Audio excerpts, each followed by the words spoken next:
Hello once again. Do you ever wonder what we humans are all about? What do we stand for? What do we do? How we cope? And the first thing that comes to my mind about us humans is that we are extremely vulnerable to being manipulated. And we most certainly have been manipulated in the last few years. And I'm sure it hasn't been always like that, but I could be wrong. It seems we have regressed into children, lining up for our school meals, hoping to be served our favourite meal, or getting a house point for being a good little pupil. And the nanny state has much to do with that. And the more we comply, the more they will bully us with controlled information. We're constantly being told about disinformation and misinformation, but the biggest culprits of that are the mainstream media and the government. We're fed constantly with it. But the information is never been this massive, and we're drowning in information. But we're starved of knowledge. Consequently, wisdom has become a redundant companion whose services are no longer fashionable. The wise man has been put out with the trash along with faith, hope and compassion. A life of experience has been lost to the rationalisation and the failure of common sense, the loss of social togetherness and the depersonalisation of individuals. The herd mentality dictates our importance by how many likes we get for posting how we compare to a variety of potato on Facebook. And the word I'm looking for is puerile. But scarily, many people follow that yellow brick road to nowhere. No man is an island, and we most certainly need one another. But we all need our own individuality, express ourselves, without the clumsy arm of political manipulation, aided by the control centres of media and their minions of sycophantic ladder climbers. The ones who break their necks brown-nosing their way up the ladder.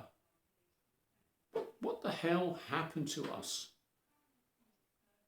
We became soft, and when you become so, you're more malleable to be bent and shaped by weak, chinless wonders who seek control to satisfy their huge, inflated egos. And such people are usually in the corridors of power, having crawled there from under a rock, pursuing their love of money and their millionaire status. And you may ask why millionaires are so greedy. The reality is they're millionaires because they are greedy. And the five enemies of man are avarice, ambition, envy, anger and pride.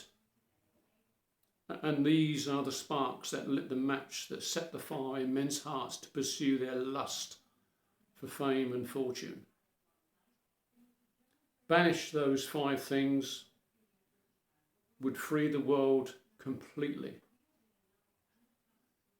But that would be akin to the camel passing through the eye of a needle. And there's a biblical quote for you on a Sunday, if you please.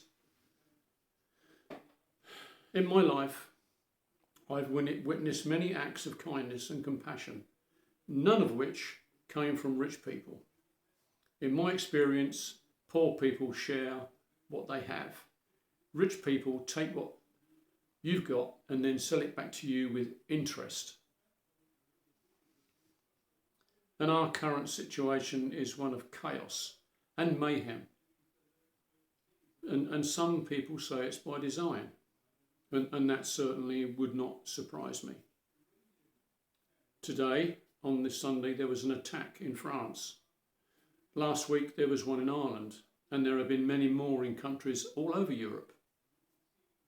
that we rarely get to hear about.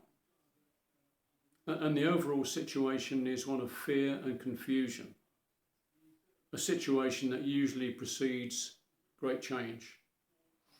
But the problem is, will that change be what we want? We don't know.